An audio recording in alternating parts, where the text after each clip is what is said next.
قربان عید قربان عید قربان عید قربان الحمد لله رب العالمين والصلاة والسلام على سيد المرسلين أما بعد فأعوذ بالله من الشيطان الرجيم بسم الله الرحمن الرحيم الصلاة والسلام عليك يا رسول الله وعلى آلك وأصحابك يا حبيب الله الصلاة والسلام عليك يا نبي الله وعلى آلك وأصحابك يا نور الله سرکار مدینہ راحت قلب و سینہ صلی اللہ تعالی علیہ وسلم کا فرمان عظمت عالی شان ہے، جو شخص مجھ پر ایک مرتبہ درود پاک پڑھتا ہے اللہ تبارک و تعالی اس پر 10 رحمتیں نازل فرماتا ہے۔ صلو علی الحبیب صلی اللہ تعالی علی محمد صلی اللہ علیہ وسلم۔ الحمدللہ اجتماعی قربانی کے سلسلے میں آج یہ ہمارا تربیتی حلقہ ہے۔ اجتماعی قربانی یہ انتہائی نازک اور حساس معاملہ ہے کہ اس میں لوگوں کی قربانیاں کرنے کی ذمہ داری ہم خود لے لیتے ہیں۔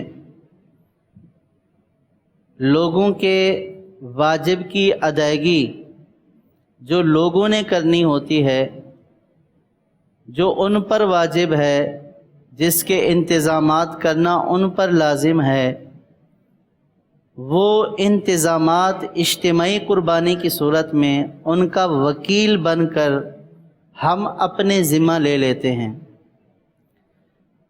اس اجتماعی قربانی سے ہم میں سے کسی کا مقصود نہ مال و دولت کمانا ہوتا ہے، نہ اپنا ذاتی نفع ہوتا ہے، نہ کسی کی انویسٹ ہوتی ہے، بلکہ مقصود یہ ہوتا ہے کہ اس اجتماعی قربانی کے ذریعے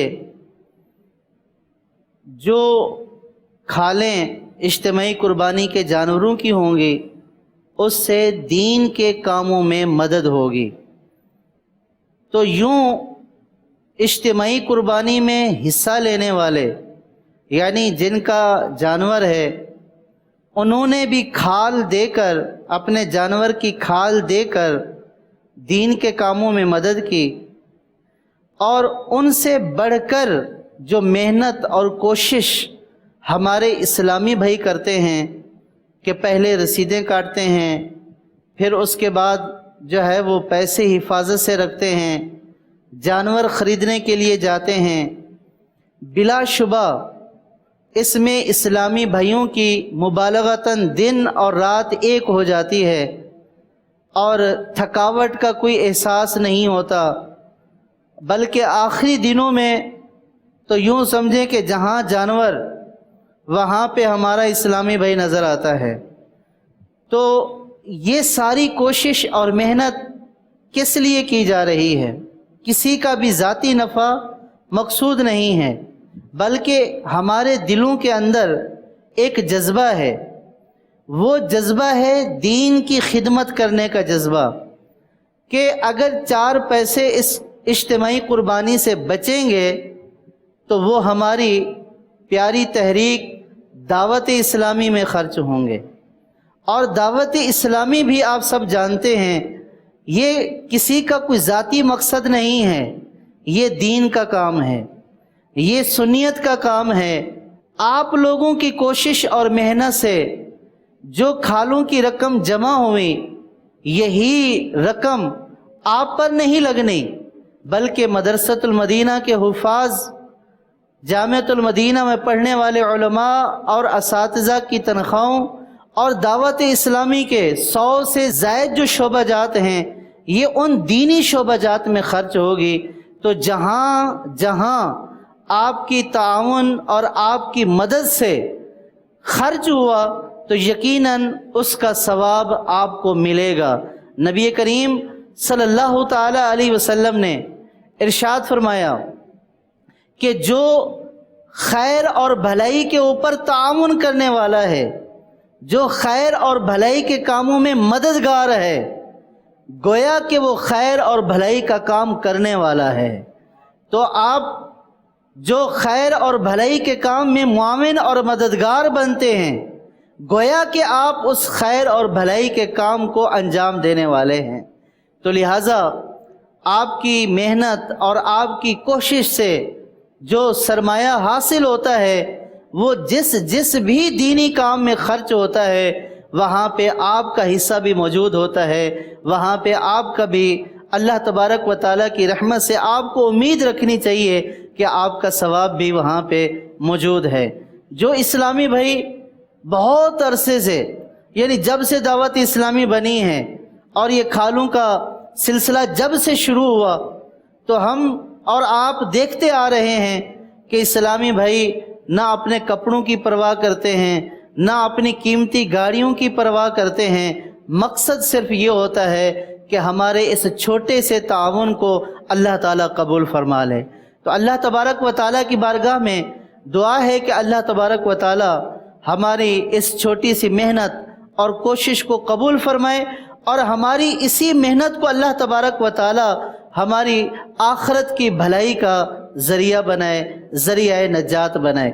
الحمدللہ آپ اسلامی بھائی جہاں اتنی محنت اور کوشش کرتے ہیں، امیر اہل سنت کا ویژن بھی یہی ہے کہ ہم بطور تنظیم جہاں پہ بھی ہمارا مبلغ اسلامی بھائی، جہاں پہ بھی دعوت اسلامی کا اسلامی بھائی کوئی ایکٹیویٹی، کوئی کام سر انجام دے، کیونکہ ہمارے کام دینی کام ہی ہوتے ہیں، تو وہ شریعت کی روشنی میں ہونے چاہیے۔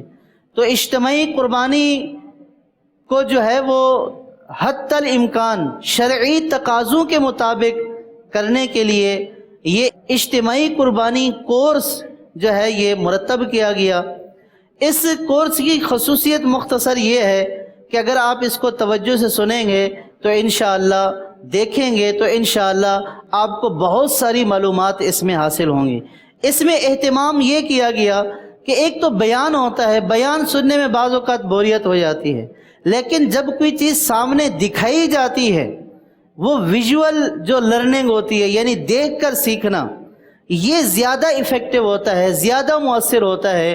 تو آج کے کورس میں نہ صرف بیان ہوگا بلکہ جو بیان کیا جا رہا ہوگا وہ سننے کے ساتھ ساتھ آپ دیکھیں گے بھی صحیح۔ تو انشاءاللہ جب آپ سننے کے ساتھ دیکھیں گے تو آپ کے ذہن میں وہ مسائل انشاءاللہ اترتے چلے جائیں گے، لیکن اس کے لیے توجہ شرط ہے۔ اب ظاہر ہے کہ ذہن کو کھول کر بیٹھیں گے تو اتریں گے، اور اگر میں یہ کہوں کہ اترتے چلے جائیں اور آپ ذہن میں یہ سوچیں کہ میں بند کر کے بیٹھا ہوں تو کیسے اتریں گے؟ آپ اتار کر دکھائیں تو ایسے نہیں اتریں گے۔ آپ توجہ سے سنیں گے تو انشاءاللہ ذہن میں مسائل اترتے چلے جائیں گے۔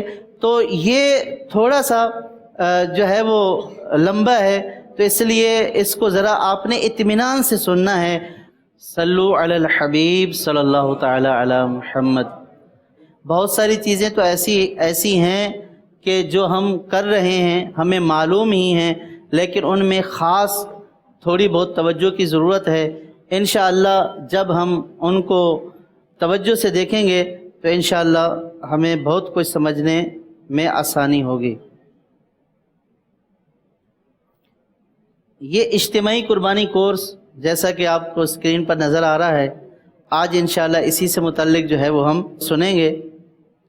سب سے پہلے جیسا کہ آپ دیکھ رہے ہیں اسکرین پر کہ قربانی کی شرائط، یہ جو بھی قربانی کر رہا ہے اس سے متعلق یہ بیان کیا جا رہا ہے کہ قربانی کی شرائط قربانی کرنے والے کے لیے کیا کیا ہیں۔ قربانی کا وقت آپ کو سامنے نظر آ رہا ہے، قربانی کے جانور اور ان کی عمر، وہ جانور جن کی قربانی جائز ہے اور وہ جانور جن کی قربانی جائز نہیں ہے. یہ مین ہیڈنگز ہیں. اب اس کے ساتھ جو ہے وہ پوری تفصیل آئے گی. قربانی کی شرائط. قربانی واجب کس پر ہوگی؟ پہلی شرط مسلمان ہونا. ظاہر ہے کہ قربانی یہ مسلمانوں پر واجب ہے، کافر پر واجب نہیں ہے. تو پہلی شرط ہے مسلمان ہونا، بالغ ہونا. نابالغ پر قربانی واجب نہیں ہے. اگر نابالغ کی طرف سے کوئی قربانی کر دیتا ہے تو نابالغ کی طرف سے بھی ہو سکتی ہے، لیکن یہاں بات کی جا رہی ہے واجب ہونے کی. تو قربانی واجب بالغ پر ہے. اگر کوئی نابالغ کی طرف سے کرنا چاہتا ہے تو نابالغ کی طرف سے بھی ہو جائے گی. تیسری شرط ہے عاقل ہونا، یعنی جو پاگل ہے، نا سمجھ ہے، اس پر قربانی واجب نہیں ہے. واجب ہے عاقل شخص کے اوپر. مقیم ہونا، مسافر نہ ہونا. جو مسلمان عاقل بالغ مقیم ہے، مسافر پر قربانی واجب نہیں ہے. اس کا مطلب یہ نہیں بیان کیا جا رہا کہ مسافر کرے گا تو ہوگی نہیں. اس کا مطلب یہ ہے کہ اگر مسافر ہے کوئی شخص تو اس پر قربانی واجب نہیں ہے، واجب ہے مقیم پر. اور اس کی پانچویں شرط ہے مالے کے نصاب ہونا. یعنی ہر مسلمان پر قربانی واجب نہیں ہے، بلکہ جو مالے کے نصاب ہے، جس طرح زکوٰۃ کا نصاب ہوتا ہے تو زکوٰۃ صاحب نصاب پر فرض ہوتی ہے، تو اسی طرح قربانی بھی صاحب نصاب پر واجب ہوتی ہے.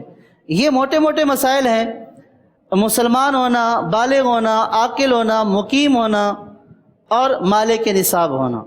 یہ وہ اشخاص ہیں کہ جن پر قربانی واجب ہے. اس کے بعد قربانی کا وقت، جو مین ہیڈنگز تھیں کہ قربانی کی شرائط، اور اس کے بعد تھا قربانی کا وقت. قربانی کے 3 دن اور 2 راتیں ہیں.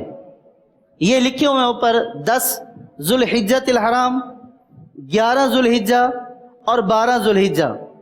یہ 3 دن ہو گئے، اور انہی 3 دنوں میں 2 راتیں آتی ہیں. یہ 3 دن اور 2 راتیں یہ قربانی کا وقت ہے، اور یہ قربانی کے دن ہیں. قربانی کا وقت شروع کب ہوتا ہے؟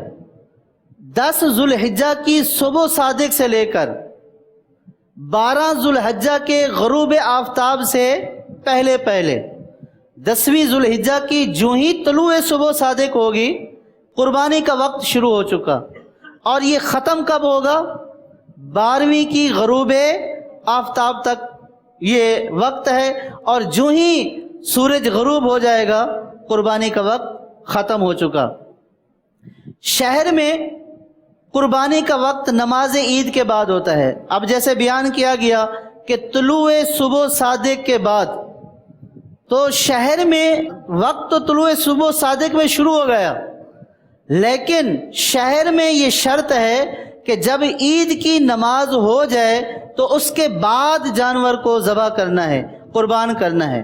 لیکن اگر کوئی دیہات میں رہتا ہے اور وہ طلوع صبح صادق کے بعد جانور کو ذبح کر دیتا ہے تو اس کی قربانی ہو جائے گی، کیونکہ قربانی کا جو وقت ہے وہ 10ویں کی طلوع صبح صادق سے شروع ہو رہا ہے.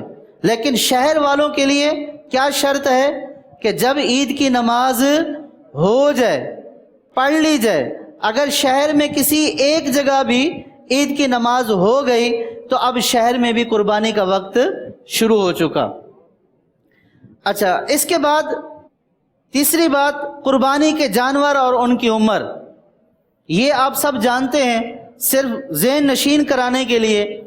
قربانی کے جانور اور ان کی کم از کم عمر، اونٹ اور اونٹنی 5 سال ہونا ضروری ہے. گائے، بیل، بھینس، بھینسا 2 سال پورے ہونا ضروری ہے. بکرا اور بکری 1 سال پورا ہونا ضروری ہے. دمبا، دمبی، بھیڑ یہ بھی قربانی کے جانور ہیں.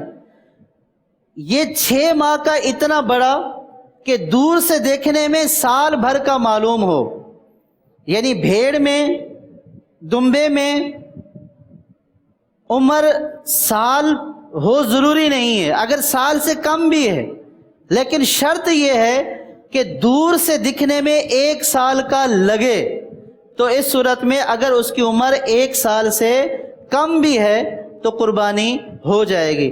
یہاں ایک بات کا لحاظ رکھنا ضروری ہے، اور جو ہم قربانی کرتے ہیں ہم لوگوں کے وکیل ہیں۔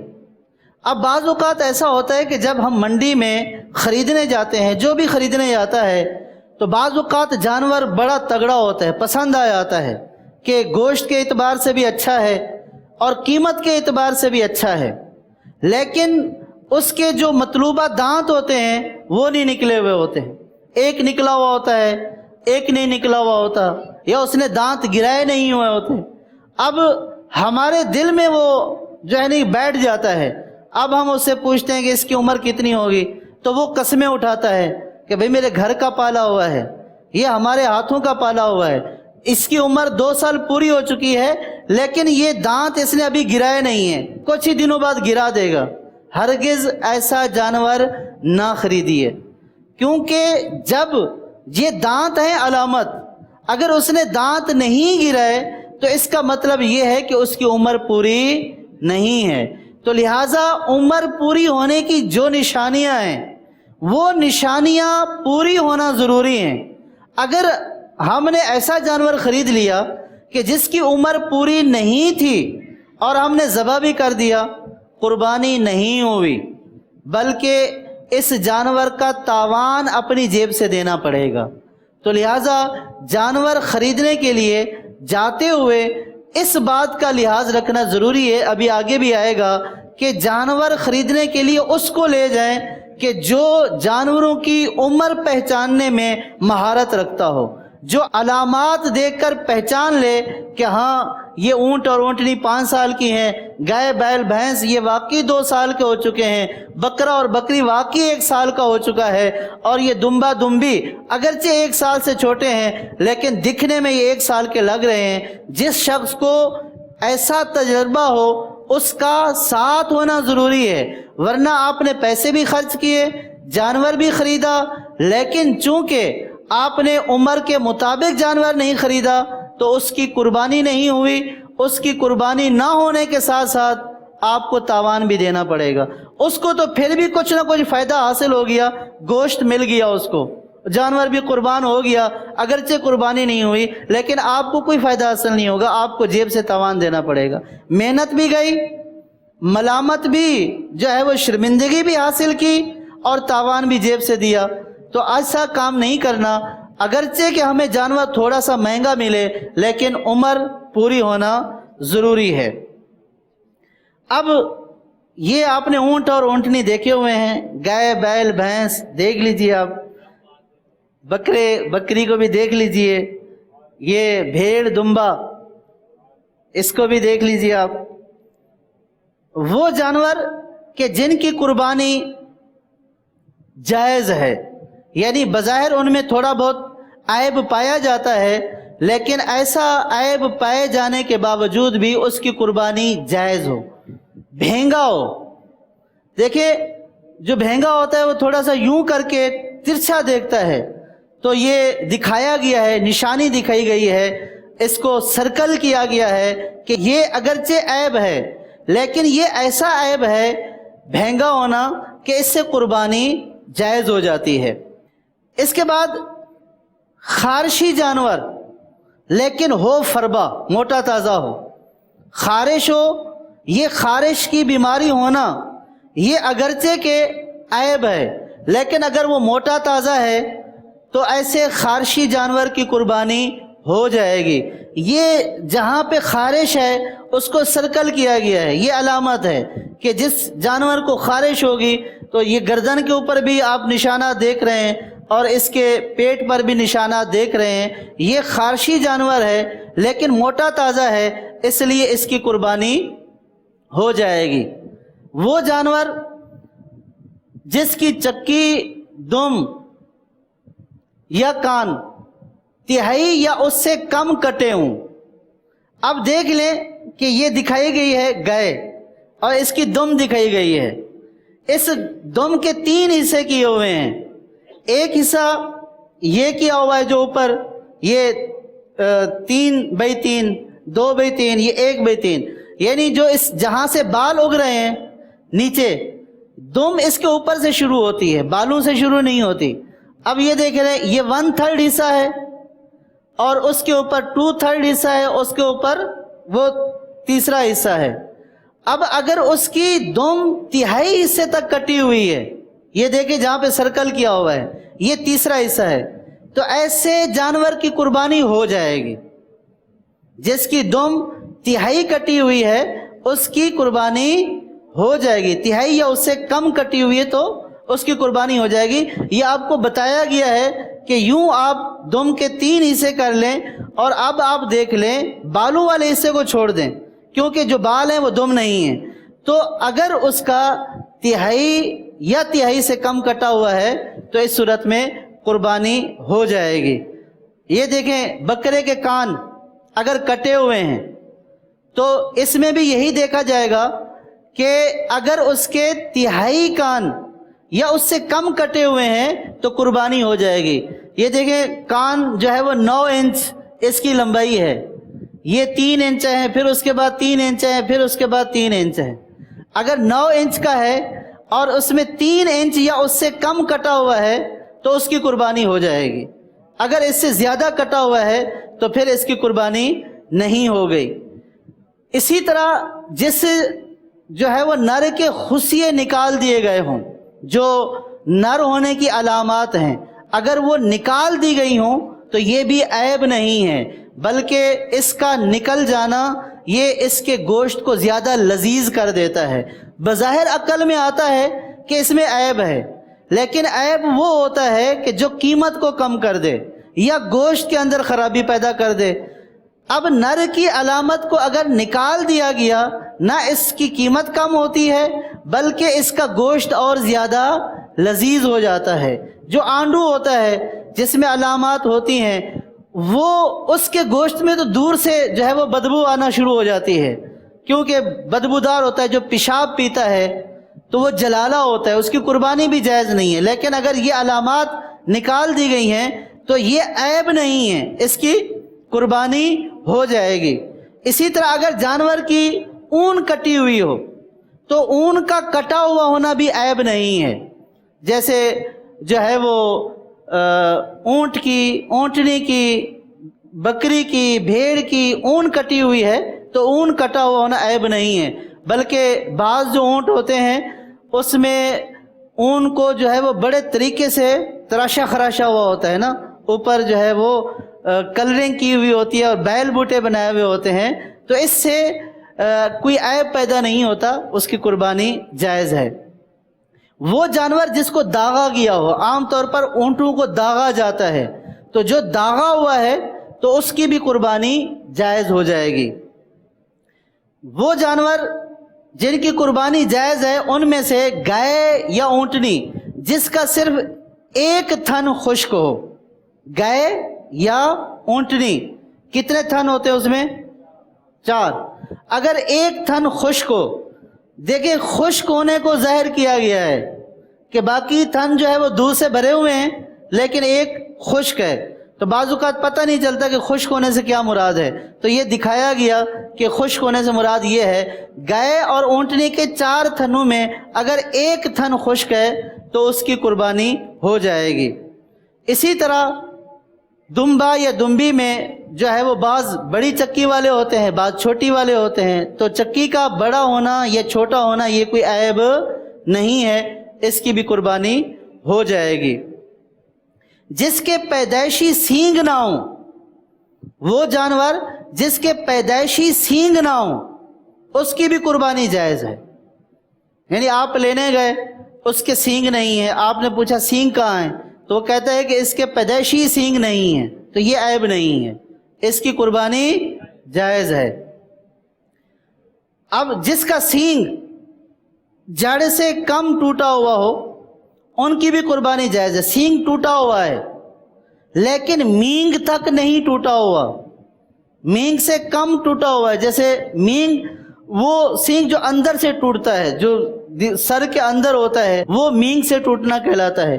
اب اگر ٹوٹا ہوا ہے، باہر ہمیں ٹوٹا ہوا نظر آ رہا ہے، ایسے جانور کی قربانی جائز ہو جائے گی، لیکن ہمیں کوشش یہ کرنی ہے کہ ہمیں ایسا جانور ڈھونڈنا ہے جو ہر طرح کے چھوٹے موٹے عیب سے بھی کیا ہو، پاک ہو۔ لیکن بعض اوقات ایسا ہوتا ہے کہ جو ہے وہ ٹائم کم ہوتا ہے، منڈی میں ڈھونڈ رہے ہوتے ہیں، جانور مل نہیں رہے ہوتے، یا جو ہے وہ ایسا ہوتا ہے کہ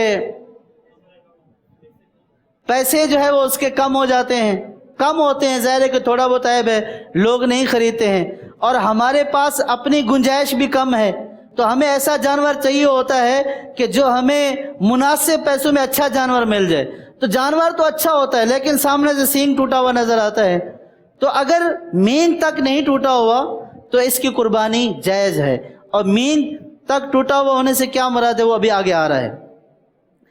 اب وہ جانور جن کی قربانی جائز نہیں ہے، پیچھے ہم نے کیا پڑھا تھا، جن کی عیب ہے لیکن اس عیب کے باوجود قربانی، تو وہ عیب جو تھوڑا سا عیب ہو تو اس کی قربانی جائز ہوتی ہے۔ وہ تھوڑے سے عیب آپ کو بیان کر دیے گئے۔ اب یہاں پہ یہ بیان کیا جا رہا ہے کہ جس میں بڑا عیب ہو تو اس کی قربانی اصلاً جائز ہی نہیں ہے۔ کیا لکھا ہوا ہے؟ اندھا ہو۔ ہماری آنکھیں سلامت ہیں الحمدللہ، نظر آ رہے ہیں نا؟ اندھا ہو، اس کی قربانی، اب دیکھیں آنکھ بھی اس کی بتا دی گئی ہے کہ یہ جو اندھا ہوتا ہے اس کی یہ علامت ہوتی ہے۔ اچھا، اسی طرح کانا ہو، اور جس کا کانا پن ظاہر ہو، کانا پن ظاہر ہو، پیچھے پڑا تھا بھینگا، بھینگے کو نظر آتا ہے لیکن ترچھا دیکھتا ہے، جو کانا ہے اور اس کا کانا پن ہونا کیا ہو، ظاہر ہو، تو اس کی بھی قربانی نہیں ہوگی۔ لنگڑا جانور جو قربان گاہ تک بھی نہ جا سکے، دیکھیں یہ جانور اٹھنے کے بھی قابل نہیں ہے۔ اگر جانور اس طرح لنگڑا ہو گیا کہ وہ خود چل کر قربان گاہ تک نہیں جا سکتا تو ایسے جانور کی قربانی بھی جائز نہیں ہے۔ پیچھے ہم نے پڑھا تھا کہ اگر کسی جانور کا کان یا دم تہائی کٹی ہوئی ہو تو اس کی قربانی کیا ہوگی، ہو جائے گی تہائی سے کم۔ اب اگر کسی کی تہائی سے زیادہ کٹی ہوئی ہے، تہائی سے زیادہ کٹی ہوئی ہے، یہ دیکھیں یہ اس کا ایک تہائی حصہ تو یہ یہاں تک جا رہا ہے جہاں پہ یہ کلپ لگا ہوا ہے، اور یہ کلپ اب دیکھیں یہ اوپر جو ہے وہ جا رہا ہے، یہ تہائی سے زیادہ کٹا ہوا ہے۔ اگر کان تہائی سے، اسی طرح دم تہائی سے زیادہ کٹی ہوئی ہے تو اس کی قربانی نہیں ہوگی۔ یہ دم آ گئی، یہ دیکھیں یہ تہائی نیچے آ رہی ہے، لیکن یہ جہاں ریڈ نشان لگا ہوا یہ زیادہ ہے، یہ دوسرے تہائی تک جا رہی ہے، یہ تہائی یہاں تک ہے، نیچے تک یہ تہائی ہے، اس سے اوپر سرکل کیا ہوا ہے، یہ تہائی سے زیادہ کٹا ہوا ہے۔ پیدائشی کان نہ ہوں، جس جانور کے پیدائشی کان نہ ہوں تو اس کی بھی قربانی نہیں ہوگی۔ یہ دیکھ لیں کہ کان نہیں ہے۔ اسی طرح ایک کان ہو، ایک کان ہو اور ایک کان نہ ہو۔ پہلے ہم نے پڑھا تھا کہ کان تہائی سے زیادہ کٹا ہوا ہو، کوئی سا بھی کان، تو بھی قربانی نہیں ہوگی۔ اگر کان تہائی سے کم کٹا ہوا ہے قربانی ہو جائے گی۔ اب یہاں یہ بیان کیا جا رہا ہے کہ کان ہے ہی نہیں، ایک کان ہے دوسرا کان نہیں ہے، تو اس صورت میں اس کی بھی قربانی نہیں ہوگی۔ تھن کٹے ہوں یا خشک ہوں، گائے اور اونٹنی کے دو اور بکری کا ایک، یعنی گائے اور اونٹنی کے دو تھن خشک ہوں تو قربانی نہیں ہوگی۔ اونٹنی کے 4 تھن ہوتے ہیں، گائے کے بھی 4 تھن ہوتے ہیں۔ اگر 2 خشک ہیں یا کٹے ہوئے ہیں تو ان کی قربانی، اور بکری کا اگر 1 تھن خشک ہے یا 1 کٹا ہوا ہے تو اس کی بھی قربانی نہیں ہوگی۔ بعض اوقات جو ہے وہ ایسا جانور ہوتا ہے کہ جس میں نر اور مادہ دونوں کی علامتیں پائی جاتی ہیں، تو ایسے جانور کی بھی قربانی نہیں ہوتی۔ فقہا نے یہ بیان کیا کہ یہ ایسا جانور ہے کہ جس کا گوشت نہیں گلتا ہے، تو اس لیے ایسے جانور کی قربانی بھی نہیں ہوتی۔ ایک پاؤں کاٹ لیا گیا ہو، اگرچہ جانور کیسا ہی موٹا کیوں نہ ہو، اس کی قربانی نہیں ہوگی۔ سینگ مینگ یعنی جڑ تک ٹوٹ گیا ہو، اب یہ دیکھ لیں کہ بعض اوقات نظر بھی آ رہا ہوتا ہے، ظالم لوگ جو ہے وہ توڑ دیتے ہیں، یہ دیکھیں جڑ اندر تک ٹوٹا ہوا ہے۔ بعض اوقات ایسا ہوتا ہے کہ سینگ توڑ کر سینگ ایسے جو ہے وہ لگا دیتے ہیں کسی چیز سے، ایلفی وغیرہ سے، اور نیچے اترتا ہے، رسا لگتا ہے تو وہ جو ہے وہ سینگ ہی نیچے آ جاتا ہے، اور بعض اوقات جو ہے وہ خون بھی بہہ رہا ہوتا ہے۔ تو جو سینگ مینگ سے ٹوٹ گئے ہوں، توڑے گئے ہوں، ان کی قربانی، ہاں اگر مینگ سے توڑے تھے لیکن زخم بھر گیا اور اب صحیح ہو گئے، تو ایسے جانور کی قربانی کیا ہو جائے گی؟ ہاں اگر اس کا زخم موجود ہے، زخم ابھی تک بھرا نہیں اور سینگ بھی جڑ سے توڑ دیے گئے، تو ایسے جانور کی قربانی جائز نہیں ہوگی۔ یہ تھا قربانی کا ایک جو ہے وہ اجمالی خاکہ جو آپ کو بیان کیا گیا، اور آپ کا جو اصل مقصود ہے وہ ابھی آ گیا۔ پہلے یہ کہ قربانی کن پر واجب ہے، قربانی کے جانوروں کے عیوب کیا ہیں، کن عیب کی وجہ سے جائز ہے اور کن کی وجہ سے ناجائز ہے، وہ تفصیل سے آپ کو بیان کر دیے گئے۔ اب جو ہمارا اصل موضوع ہے وہ ہے اجتماعی قربانی۔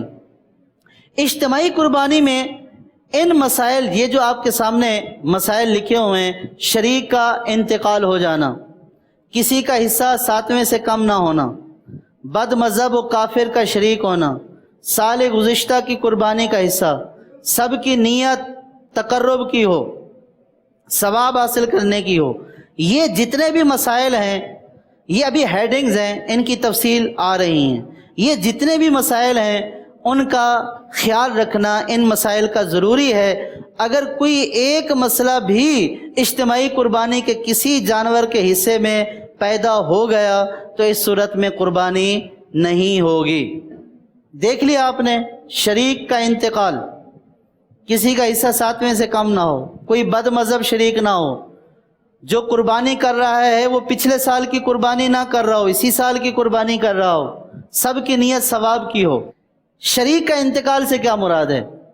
شریک کے انتقال سے مراد یہ ہے کہ جو ہے وہ 7 اشخاص نے گائے میں حصہ ڈالا، یا 7 اشخاص نے گائے خریدی، خود خریدی یا ہمیں وکیل کیا۔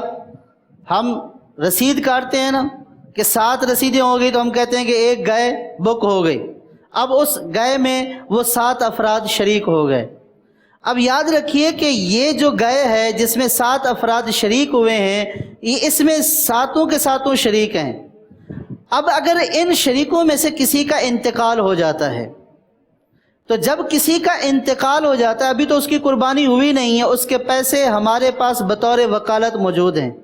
جب کسی کا انتقال ہو جاتا ہے تو انتقال ہوتے ہی اس نے اپنے کاموں کے لیے جس کو بھی وکیل بنایا ہوا تھا وہ وکالت ختم ہو گئی۔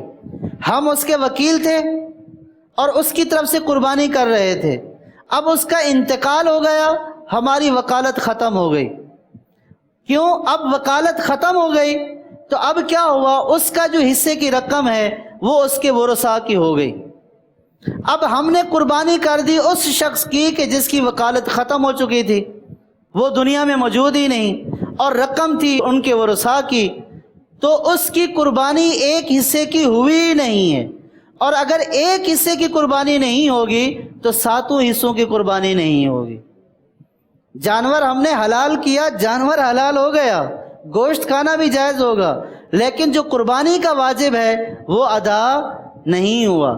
تو لہٰذا ہمارے ہاں اس عام طور پر اجتماعی قربانی کی جب بکنگ ہو رہی ہوتی ہے تو اس طرح کا کوئی انتظام نہیں ہے کہ ہم کسی کو بولیں کہ بھائی صاحب اللہ آپ کو سلامت رکھے، لیکن جس کا حصہ ہے اگر اس کا انتقال ہو جائے تو ہمیں خبر ضرور دے دینا کہ آپ کا حصہ جس گائے میں ہوگا اس گائے میں دوسروں کے حصوں کا مسئلہ بن جائے گا. ذرا یہ بات سوچ سمجھ کے کہنی ہے. حصہ اگر اسی کا ہے تو سامنے سے ریئیکشن بھی آ سکتا ہے. اس کو یہ کہا جا سکتا ہے کہ دیکھیں ایک گائے میں 7 افراد شریک ہوتے ہیں، اگر کسی بھی شریک کا انتقال ہو جائے، مرنا تو سب کسی کو ہے، کسی شریک کا انتقال ہو جائے تو پھر دوسروں کے حصوں میں مسئلہ ہو جاتا ہے.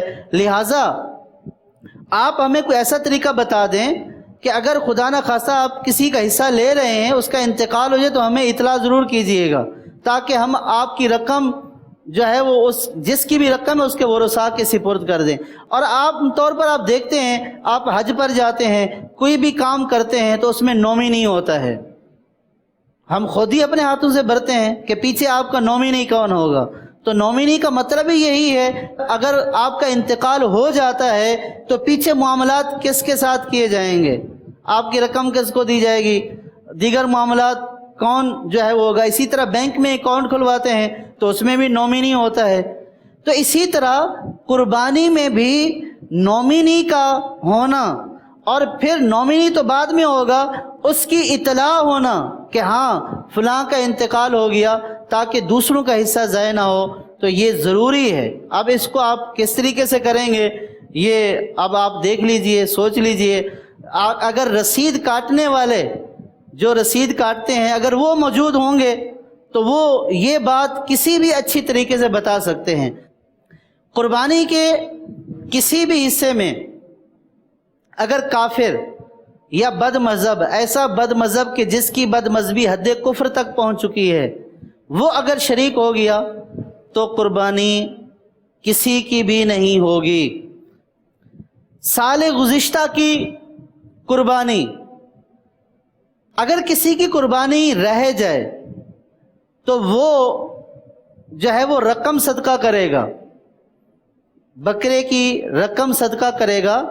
اس کے اوپر یوں نہیں ہے کہ وہ اس سال جو ہے وہ قربانی میں حصہ ڈال کر اس کی قضا ادا کرے.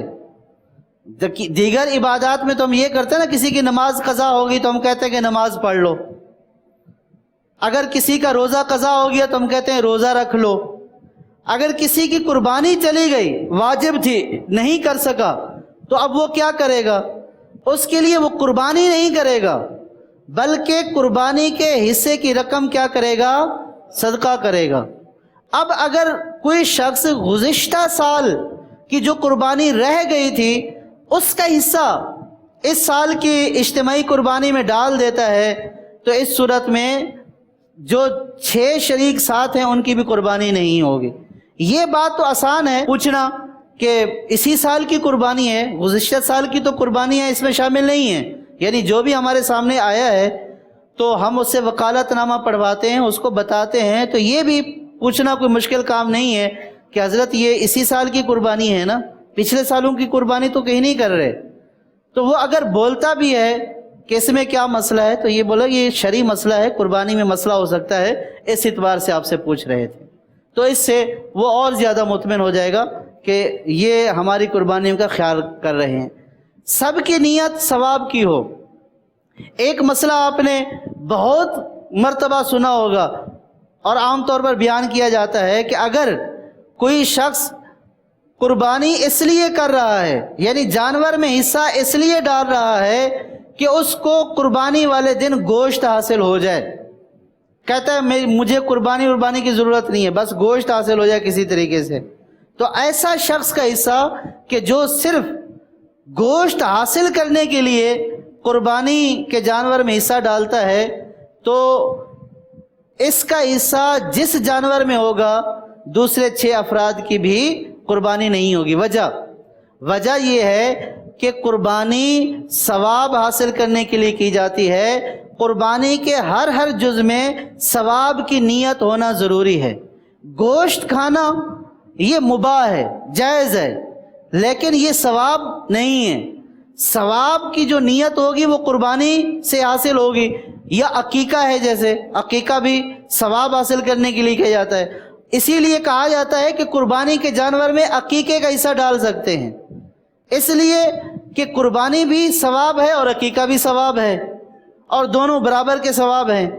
تو عقیقے کا حصہ قربانی میں شامل ہو سکتا ہے، لیکن اگر کوئی حصہ بغیر ثواب کے ہے تو اس صورت میں قربانی ہوگی ہی نہیں۔ یہ جو پہلے بیان کیا کہ کافر کی قربانی نہیں ہوگی، تو اس کی بھی ایک وجہ یہ ہے کہ کافر کو ثواب ہی نہیں ملے گا، وہ اہل ہی نہیں ہے ثواب کا، تو وہ شریک ہو گیا تو دیگر کی بھی قربانی نہیں ہوگی، لہذا اس کا بھی خیال رکھنا ضروری ہے۔ کسی کا حصہ 7ویں حصے سے کم نہ ہو، یعنی آپ نے یہ بھی مشہور مسئلہ ہے کہ ایک بڑے جانور میں 7 لوگ شریک ہو سکتے ہیں، 7 لوگ شریک ہو سکتے ہیں۔ اب اگر کسی کا حصہ 7ویں سے بھی کم ہے تو قربانی نہیں ہوگی۔ بالفرض اگر 6 لوگ تو انہوں نے پورا حصہ لیا، اور ایک حصہ جو تھا 2 بھائیوں نے کہا کہ ہمارے اوپر قربانی تو واجب نہیں ہے، یار ہمارے بچے بھی گوشت کھا لیں، ایسا کریں کہ آدھے تم ملاؤ آدھے میں مل لیتا ہوں، ایک حصہ لے لیتے ہیں۔ اب جو انہوں نے ملا کر حصہ لیا آدھا آدھا، تو 7واں حصہ 2 حصوں میں تقسیم ہو گیا، آدھا اس کا آدھا اس کا، وہ اور دوسرا اس میں یہ بھی آ گیا کہ گوشت کی نیت آ گئی، ثواب مقصود نہیں ہے، اور حصہ بھی 7ویں حصے سے کم ہو گیا، تو اس صورت میں قربانی بقیہ 6 افراد کی بھی نہیں ہوگی۔ اب یہ جو ساری چیزیں ہیں، یہ جو آپ نے ابھی دیکھی ہیں، یہ مین چیزیں تھیں جن کی ہم نے تفصیل پڑھی ہے۔ شریک کا انتقال، 6 کی قربانی نہیں ہوگی، کسی کا حصہ 7ویں سے کم، 6 کی قربانی نہیں ہوگی، بد مذہب کافر آ گیا، قربانی نہیں ہوگی، سال گزشتہ کی قربانی کی نیت قربانی نہیں ہوگی، سب کی نیت ثواب کی ہو، کسی کی نیت ثواب کی نہیں ہے، قربانی نہیں ہوگی۔ تو اب یہ ہیڈنگز جو ہے وہ پوری ہو گئی۔ اب اجتماعی قربانی کا مقصد یہ آپ کے سامنے ہے کہ کیا مقصد ہے، ادھر کیا لکھا ہوا ہے، جاگ رہے ہیں نا بھائی، صحیح، لوگوں کی، اور دوسرے نمبر پر کیا لکھا ہوا ہے، اور تیسرے میں کیا لکھا ہوا ہے، کیا لکھا ہوا ہے، یہ بہت ضروری بات لکھی ہوئی ہے۔ اجتماعی قربانی تجارت نہیں ہے، اجتماعی قربانی تجارت نہیں ہے کہ 2-4 آپس میں مل کر ایک اجتماعی قربانی کرنے والا ہو جائے، ایک جانوروں والا ہو جائے، اور ایک ساتھ کسائی کو ملا لیں، بولیں یار جو ہے وہ تینوں کی ٹیم بنا لیتے ہیں اور ہمارا جو ہے وہ لوگوں کی قربانیاں ہو جائیں گی اور ہمیں کچھ حاصل ہو جائے گا۔ جو دعوت اسلامی کے تحت اجتماعی قربانی ہوتی ہے اس میں تجارت مقصد نہیں ہے، اور اسی لیے ہی یہ تربیتی جو ہے وہ نشست، تربیتی اجتماع کرایا جا رہا ہے کہ آپ اس کو سمجھیں کہ ہمارا مقصود ثواب ہے، اور ہمارا مقصود اوپر کی 2 چیزیں ہیں، لوگوں کی قربانیاں صحیح طریقے سے ادا ہو جائیں تو اس میں ہم ثواب کے مستحق ہوں گے۔ یہ دعوت اسلامی صرف اجتماعی قربانی میں نہیں کرتی، حاجی کیمپ میں جائیں تو اسلامی بھائی ٹرالیاں لے کر جو ہے وہ کھڑے ہوئے ہیں، تو ان اسلامی بھائیوں کو کیا حاصل ہوگا کہ جو حاجی آ رہا ہے اس کے سارے کام صحیح طریقے سے ادا ہو جائیں۔ تو صرف اجتماعی قربانی میں ہمارا یہ مقصد نہیں ہوتا کہ لوگوں کی قربانیاں ضائع نہ ہوں، دیگر چیزوں میں نماز کو ہو رہا ہے، اس میں ہمارا مقصد کیا ہے، اس لیے کہ لوگوں کی نمازیں بچ جائیں۔ مدنی قافلوں میں ہم کس لیے جاتے ہیں کہ لوگوں کے دین و ایمان کی حفاظت ہو جائے۔ تو اب ہم جتنے بھی اپنے کام دیکھ لیں، پیچھے مقصد یہی ہے کہ ہم اپنی بھی اصلاح کر لیں اور ساری دنیا کے لوگوں کی اصلاح بھی کر لیں، تو قربانی اپنی بھی صحیح کر لیں اور دوسروں کی بھی، اور اس سے دعوت اسلامی کو ضمناً فائدہ حاصل ہو جاتا ہے، اور دعوت اسلامی کو جو ضمناً فائدہ حاصل ہوتا ہے وہ کسی کا ذاتی فائدہ نہیں ہے بلکہ وہ دین کے کاموں پر لگتا ہے۔ تو اس لیے یہ ہمارے مقصد ہیں، تجارت کہیں بھی ہمارے کسی بھی ذہن کے گوشے میں نہیں آنا چاہیے، اور اس کو تجارت بنانا بھی نہیں چاہیے۔ اب اس کے بعد اس کی جو ہے وہ آگے پوری تفصیل ہے، لیکن وہ میں نے آپ کو بتا دی ہے، اس سے آگے چلتے ہیں۔ اس میں لکھا ہوا ہے کہ اجتماعی قربانی کا ارادہ ہو تو ان امور کو پیش نظر رکھیے۔ پہلے کیا لکھا ہوا ہے؟ اب جہاں اجتماعی قربانی کی رسیدیں کٹنا شروع ہو چکی ہیں اور بکنگ بھی ہو رہی ہے، وہاں اس کے اوپر عمل ہو چکا ہے، وکیل اور اس کے نمائندوں کا تقرر ہو چکا ہے۔ اس کے بعد کیا لکھا ہوا ہے؟ وکالت نامہ کا پرنٹ۔ مراد یہ کہ وکالت نامہ کا پرنٹ پڑھانا ہے لوگوں کو، یہ تو ہوتا ہے۔ اکاؤنٹ کی تعیین، پیسہ کس اکاؤنٹ میں گرے گا جو آپ کو وصول ہوگا وہ پہلے سے طے ہو۔ رقم کی حفاظت کا کیا انتظام ہوگا؟ ظاہر ہے کہ جہاں 100 گائیں کٹیں گی اس کا پیسہ تو پہلے آئے گا نا بھائی۔ اب اگر روزانہ 2 4 3 گائیں جو ہے وہ بکنگ ہو رہی ہے، تو اب اگر کسی نے 12,000 حصہ رکھا ہوا ہے تو 84,000 تو اس کے پاس، ایک گائے بھی اگر بک ہوتی ہے روزانہ تو 84,000 تو لوگوں کا آ رہا ہے، تو اس کو رکھا کہاں جائے گا؟ کس کے پاس ہوں گے وہ؟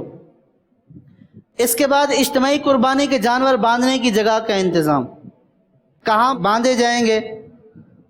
تو بعض کے ذہن میں آ رہا ہوگا کہ کہاں باندھے جائیں گے، یار یہ کوئی بتانے کی بات ہے؟ مراد یہ ہے کہ بعض اوقات ایسی جگہ پر باندھے جاتے ہیں جب باندھنا جائز نہیں ہوتا۔ تو پہلے اس بات کو دیکھ لیں کہ جہاں ہم نے جانور باندھنے ہیں وہاں باندھنے کی شرعاً اجازت ہے یا نہیں ہے، ورنہ بعض یہ بھی کہہ رہے ہوں گے کہ بھئی کھونٹوں کے ساتھ باندھے جائیں گے، کہاں باندھے جائیں گے؟ مراد یہ ہے مذبح خانے کا اہتمام، یعنی جہاں ہمارے جانور قربان ہونے ہیں تو اس کا اہتمام ہو۔ ہم لوگوں کو مسائل بتاتے ہیں، ایک جانور کے سامنے دوسرے جانور کو قربان نہیں کرنا چاہیے، جانور پر بہت رحم کرنا چاہیے، یہ ہم بتا رہے ہوتے ہیں، لیکن جہاں ہماری اپنی اجتماعی قربانی ہوتی ہے وہاں جانور پہ جانور چڑھا ہوا ہوتا ہے۔ اچھا، ادھر ہم عید کی نماز میں مسائل بیان کر رہے ہوتے ہیں رحم کے، اور ادھر لوگ دعا کر کے آتے ہیں تو 10 پہلے سے کٹے ہوئے ایک دوسرے پر پڑے ہوتے ہیں، تو وہ پھر خطیب کو ڈھونڈ رہے ہوتے ہیں۔ علامہ صاحب ذرا دیکھیے، آپ جو بیان فرما رہے تھے اب آپ ذرا خود دیکھ لیجئے کیا ہو رہا ہے۔ اچھا، یہ سب سے نیچے کیا لکھا ہوا ہے؟ خریداری اور دیگر انتظامات کے لیے ماہر افراد کا تقرر۔ اب یہ پہلا، وکیل اور اس کے نمائندگان کا تقرر۔ وکیل اس کو بنانا چاہیے کہ جو تمام امور خود انجام دینے کا جذبہ رکھتا ہو۔ ہمارے ہاں یہ بعض جگہوں پر دیکھا گیا کہ وکیل اس کو بنایا جاتا ہے کہ جس کو پتہ ہی نہیں ہوتا کہ کتنی بکنگ ہو چکی ہے کتنی نہیں، آخری رات اس کو فون کیا جاتا ہے وکیل صاحب تشریف لائیے اور یہ حساب کتاب کر لیجئے۔ ایسا وکیل نہیں چلے گا۔ وکیل ایسا ہو کہ جو امور ہو رہے ہیں ان امور کے اوپر کڑی نگاہ رکھنے والا ہو، اور اس کو دیکھیں وکیل سب سے اہم ہے۔ اچھا، اب اگرچہ یہ توجہ کرے یا نہ کرے، اگر کچھ ہوا خدا نہ خواستہ، کسی کا جانور غائب ہو گیا، چوری ہو گیا، گم ہو گیا، مر گیا، شرعی اعتبار سے آئے گا کس کے اوپر؟ وکیل کے اوپر۔ اب اگر وکیل یہ بولے کہ اس نے سستی کر لی تھی، اس نے خیال نہیں کیا، جس نے بھی نہیں کیا، پابند کون ہوگا شرعی اعتبار سے؟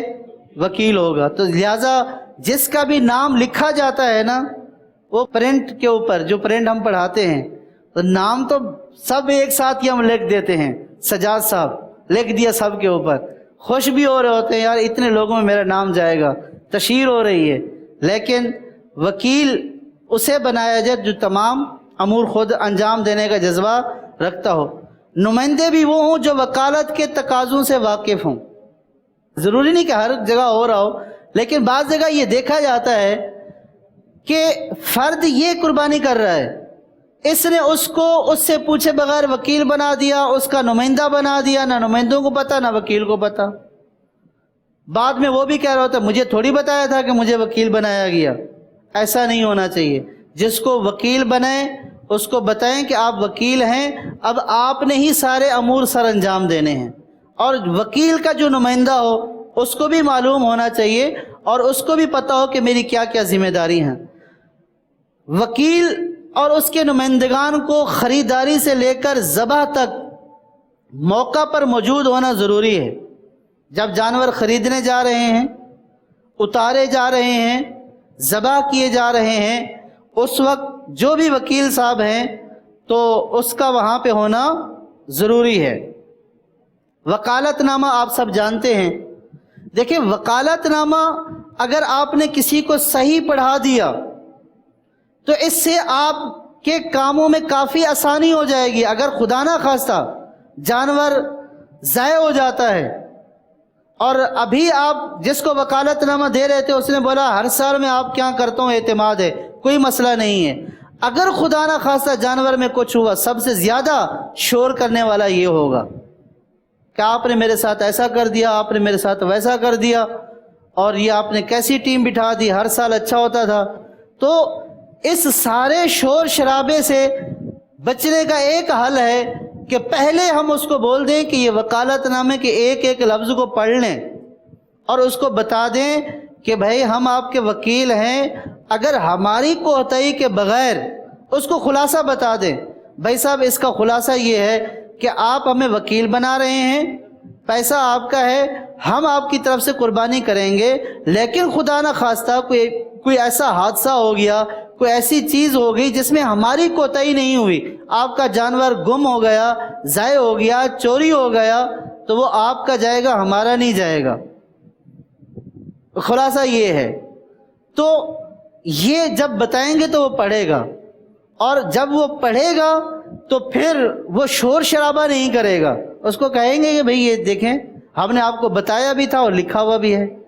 تو اس لیے وکالت نامے میں یہ شرط رکھی ہوئی ہے کہ اگر کوئی کسی دوسرے کا حصہ لینے آیا ہے تو اس کو ایسے ہی وکالت نامہ جو ہے وہ سائن کروا کے حصہ نہیں دیں، بلکہ اس کو بولیں کہ جا کر پڑھوا کے آئیں اور خود اسی سے سائن کروا کے آئیں، تاکہ جو حصہ ڈالنے والا ہے اس کو پتہ تو چلے کہ میں نے کس کس بات کی وکالت دی ہے اور اس میں کیا کیا لکھا ہوا ہے. یہ آپ کا تحفظ ہے.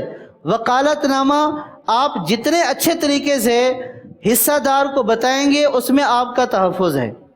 یعنی خدا نہ خواستہ کوئی بھی ایسا، اگر گاڑی کا ایکسیڈنٹ ہو گیا، جو گاڑی آپ جو ہے وہ جانور لاد کر لا رہے ہیں، خدا نہ خواستہ ایکسیڈنٹ ہو گیا، اس کا جو ہے وہ ٹائر پنکچر ہو گیا، گاڑی الٹ گئی، جانور مر گئے، لوگ تھوڑی پھر اعتبار کرتے ہیں، وہ بولتے ہیں کہ مولانا حضرات نے ایسا کر لیا، ہمارا ہی کیوں مرا ہے.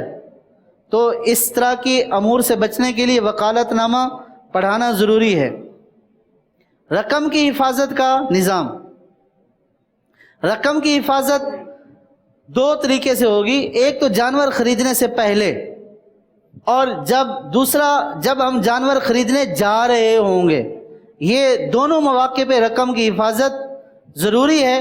دیکھیں میں نے پہلے عرض کیا کہ ایک گائے اگر آپ کی بک ہوئی تو اگر 12,000 آپ کا حصہ ہے فی حصہ، تو کتنے پیسے آ گئے؟ 84,000 آ گئے.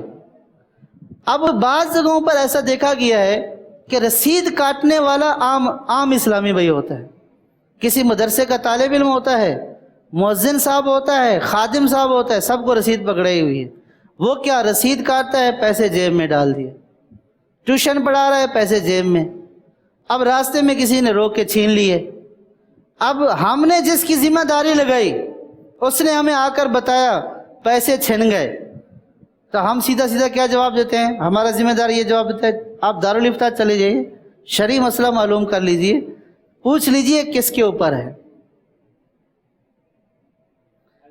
یعنی آپ دیکھ لیں کہ آپ نے ایک غریب آدمی کو رسید پکڑا دی ہے، جس سے آپ جب اس کو 10,000 تنخواہ دیتے ہیں، 12,000 وہ 10 دفعہ گنتا ہے، اور وہ آپ کے لاکھوں کا حساب جیب میں لے کر گھوم رہا ہے، اور آپ یہ کہتے ہیں شرعی رہنمائی لے لیجئے، جو فیصلہ ہو اس کے مطابق کر لیجئے.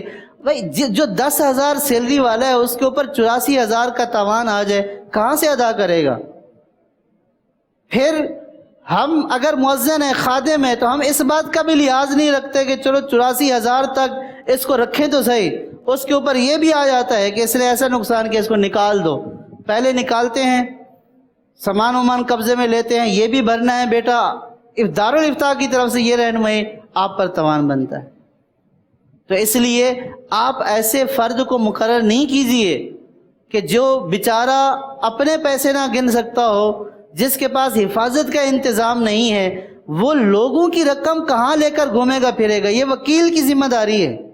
جو وکیل بنا ہے اس نے قبول کیا ہے نا کہ میں وکیل بن رہا ہوں، یہ اس کی ذمہ داری ہے۔ تو اس لیے یہ کہا جا رہا ہے کہ آپ رقم کا انتظام آپ نے کیسے کرنا ہے، کہاں رکھنا ہے۔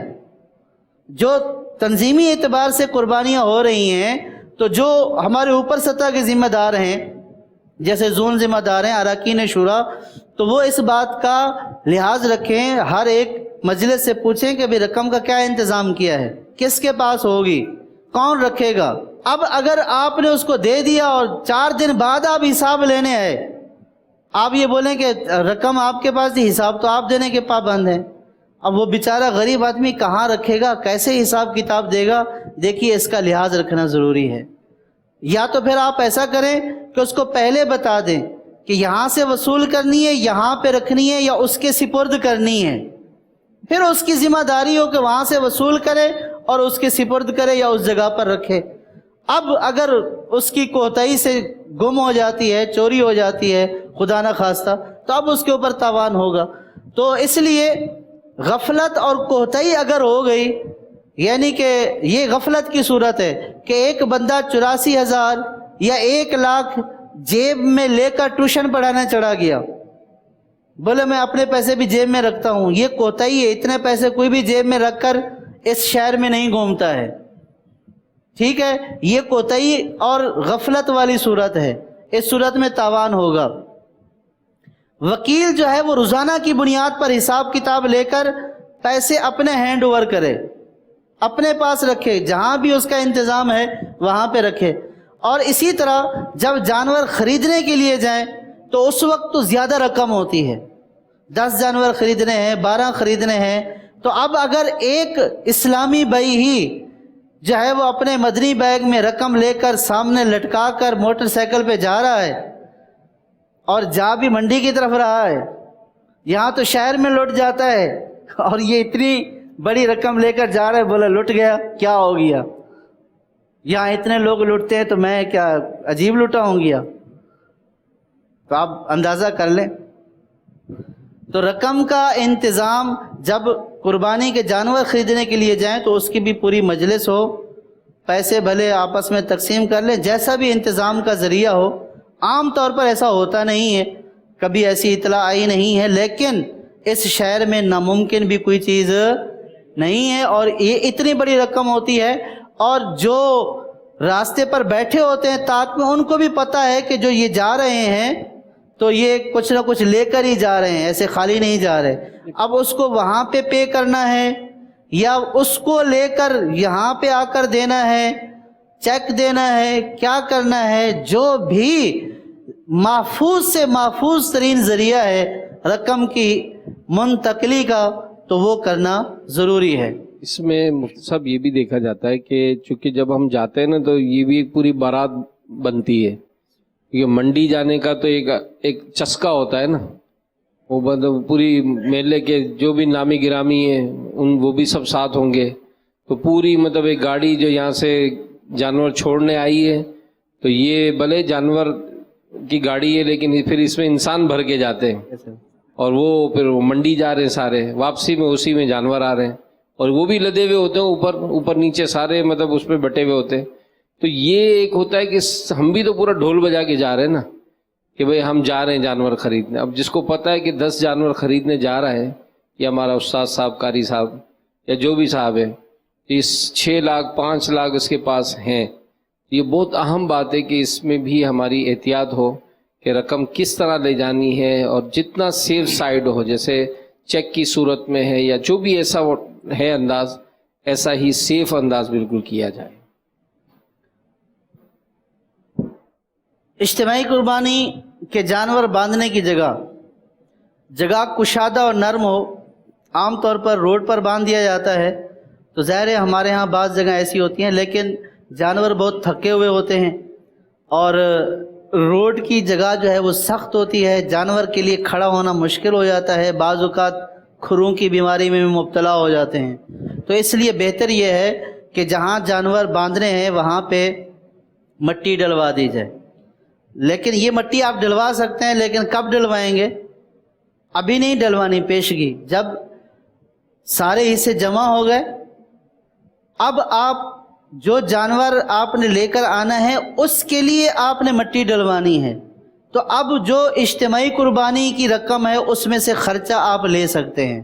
لیکن اگر آپ نے آج ہی ایڈوانس میں ڈمپر ڈلوا دیا، وہ خرچہ اجتماعی قربانی کے رقم سے نہیں جائے گا. جب آپ کے سب حصے جمع ہو جائیں تو اب آپ جو ہے وہ آپ کے پاس 2-3 دن ہوں تو اب آپ جو ہے وہ انتظامات جب کرنا شروع کرتے ہیں، ٹینٹ لگانا، دیگر چیزیں، کھونٹے، تو اب اس کے ساتھ جہاں آپ نے جانوروں کو کھڑا کرنا ہے تو اس جگہ کی نرمی کے لیے مٹی وغیرہ ڈلوا دے تاکہ جانور آرام سے بیٹھیں.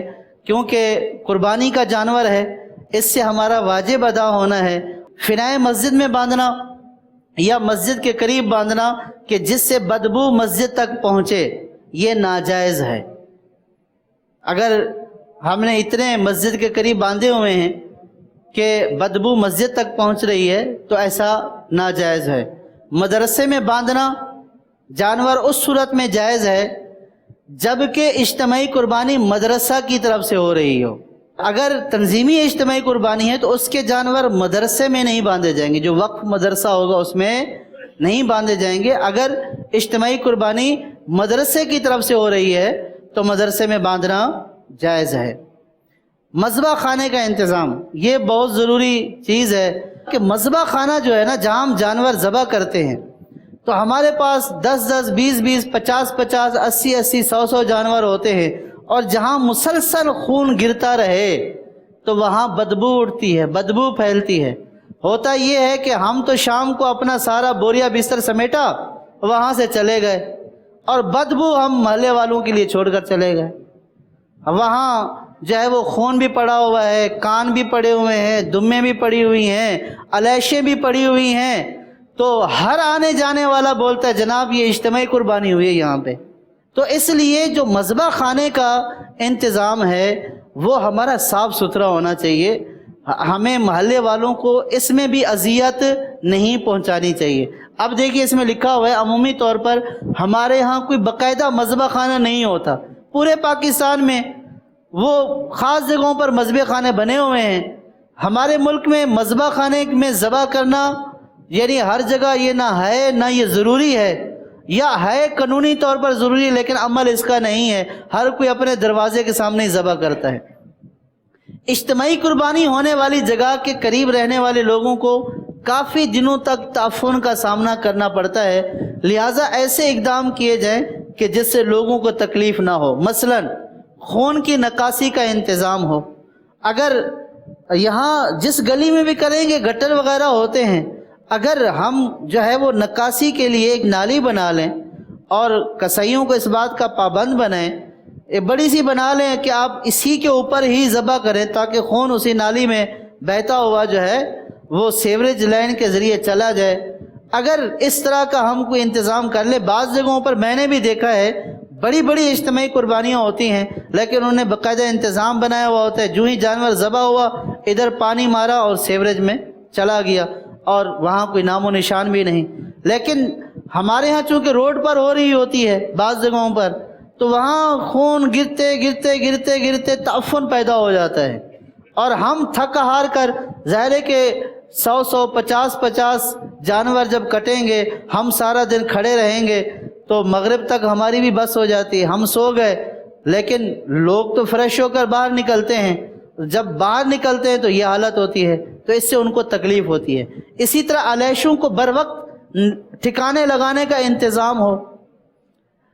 یہ علیشوں میں ایک کام یہ ہوتا ہے کہ جب علیشیں نکالی جاتی ہیں تو آپ نے دیکھا ہوگا بہت سارے لوگ اس میں سے چربی وربی یا وہ نکالتے ہیں، تو وہ جو ہی ہم نے نظر ادھر بچائی انہوں نے کاٹ دیا، اور وہ کیا کرتے ہیں گوبر وہیں پھینک دیتے ہیں، وہ بیچ میں نکال جاتے ہیں. اب یہ جو ادارے والے ہوتے ہیں تو ایسی کٹی پٹی گوبر تو وہ اٹھانے نہیں آتے ہیں، وہ تو علیش ہی اٹھاتے ہیں، وہ ادھر پڑی رہ جاتی ہے. اور ہم یہ کہتے ہیں کہ ہم جب مکمل فارغ ہوں 3 دن کے بعد تبھی ہم اٹھائیں گے، لیکن جو اس کی بدبو اور تعفن اٹھتا ہے وہ ناقابل برداشت ہوتا ہے۔ تو اس لیے اس بات کا خاص خیال رکھیں کہ علیشیں کاٹنے کسی کو نہیں دیں۔ علیش اگر 4 5 6 گھنٹے بھی پڑی رہے تو اتنی بدبو نہیں ہوتی ہے، لیکن جب اس کو کاٹ دیا جاتا ہے تو بدبو زیادہ ہوتی ہے اور کافی دیر تک رہتی ہے۔ تو لہٰذا جہاں اجتماعی قربانی ہو وہاں اس بات کا اہتمام ہو کہ یہ علیش جو ہے ادارے والے اٹھائیں، کسی کو وہاں سے کچھ نکالنے نہ دیا جائے تاکہ وہ پھٹے نہیں اور بدبو نہ پھیلے۔ اسی طرح قربانی کا جانور قربانی ہونے کے فوراً بعد جگہ صاف کر کے چونا ڈال دیں۔ یہ 3 دن کا انتظار نہیں کریں۔ اگر پہلے دن ہو گیا تو کچھ جو ہے وہ تازہ دم ٹیم ایسی ہو کہ یہ انتظام ہو جانے کے بعد وہ آج بھی چونا ڈال دے، اس کے اوپر صاف کر کے چونا ڈال دے، دوسرے دن بھی اسی طرح کر دے، تو تیسرے دن تک نہ ہمیں زیادہ پریشانی کا سامنا ہوگا اور نہ ہی زیادہ بدبو پھیلے گی۔ اور عام طور پر جو سویپر ہوتے ہیں، صاف کرنے والے ہوتے ہیں، یہ بھی ان دنوں میں چھٹی پر ہوتے ہیں یا کام کر کر کے یہ بھی تھک چکے ہوتے ہیں، چھٹیاں ان کی بند ہوتی ہیں لیکن یہ پیسے مانگتے ہیں۔ اب اجتماعی قربانی کے پیسوں سے رشوت کیسے دیں گے ان کو؟ تو اگر ہم روزانہ کا انتظام روزانہ کے اعتبار سے کریں گے تو اس سے جو پیدا ہونے والا تعفن ہے اس سے ہم بچ سکتے ہیں۔ تو یہ ضروری ہے تاکہ اس ذریعے سے لوگوں کو تکلیف نہ پہنچے۔ خریداری اور دیگر انتظامات کے لیے ماہر افراد۔ خریداری وکیل کی اجازت مشورے کے ساتھ ہو، ہر خریداری میں وکیل خود شریک ہو، اس کو پتہ چلے کہ جانور کیسے آ رہے ہیں۔ جانوروں کی خریداری بھی ایک فن ہے، لہذا جو شخص جانوروں کے عیوب، عمر، وزن کے اعتبار سے قیمت کا جو صحیح ادراک رکھتا ہو اس کا ساتھ جانا ضروری ہے۔ یعنی جانور کی عمر جیسے پہلے پڑھی، یہ پوری عمر والا ہے، جتنا وزن ہے قیمت بھی اسی اعتبار سے ہے، ٹھیک ہے، اور مارکیٹ میں اس جانور کا یہی ریٹ چل رہا ہے، تو یہ بالکل جو ہے وہ تجربہ کار ہو۔ یہ نہیں کہ بس گئے اور جانور پکڑ کر لے کر آ گئے اور بعد میں پتہ چلا کہ اس کے دانت پورے نہیں ہیں، اس کا تو دانت نہیں گرا ہے، یہ اس کے اندر تو یہ عیب پایا جا رہا ہے۔ تو جو عیبوں کو بھی جانتا ہو، جیسے عیب بتائے گئے ابھی، اور صحیح قیمت کا بھی اندازہ ہو، جانور کی وزن کے اعتبار سے قیمت کا بھی ادراک رکھتا ہو، تو اس کا جانا ضروری ہے۔ ایسا نہ ہو کہ ہم جو ہے وہ بہت مہنگا جانور خرید کر لیں۔ اگر وکیل بالفرض مہنگا، بہت زیادہ مہنگا جانور خرید کر آیا تو یہ خود وکیل نے گویا کہ اپنی ذات کے لیے خریدا، یہ اجتماعی قربانی والوں کا جانور نہیں ہوگا۔ اور فقہاء نے یہ مسئلہ بیان کیا، وکیل کو یہ کہا کہ بھئی آپ بالفرض 10,000 والا جانور خرید کر لے آئیں، اور وکیل خرید لکھ کر لے آیا 15,000 والا، تو کہا یہ وکیل کا ہے، کیونکہ اس نے تو 10,000 والا بولا تھا، اس نے اپنے موکل کی، جس نے اس کو بولا تھا اس کی خلاف ورزی کی، لہٰذا یہ اس کے اوپر پڑے گا۔ یہ نہیں بولے گا کہ یہ آپ کا ہے، وہ بولے گا یہ آپ کا ہے، میں نے آپ کو اتنے والا بولا تھا۔ تو اب پتہ چلا کہ جو ہے وہ 84,000 ہم نے لیا ہے اور 80,000 کا آگے جانور یا 81,000 کا آگے جانور، تو اب کسائی کو کہاں سے دیں گے؟ اور دوسرے لوگوں کی قربانی کے حصوں سے رقم جائے گی جو کہ جائز نہیں ہے۔ تو اس لیے ایسا بندہ جائے کہ جو جانور خریدنے کی مہارت رکھتا ہو۔ خریداری کے بعد جانوروں کو گاڑی میں سوار کرنے اتارنے کے لیے بھی ماہر افراد ہوں، یعنی ایسے ہوں کہ جو جانور کی ہڈی وغیرہ ٹوٹنے سے بچا سکتے ہوں، کیونکہ اتارنا بھی جانور کو گاڑی سے یہ بھی ایک فن ہے اور چڑھانا بھی فن ہے، اور کئی جانور اترنے اور چڑھنے میں مر جاتے ہیں۔ بعض اوقات ایسا ہوتا ہے کہ ٹانگ ٹوٹ جاتی ہے، قربانی کے قابل ہی نہیں رہتے، بالآخر ذبح کرنا ہوتا ہے۔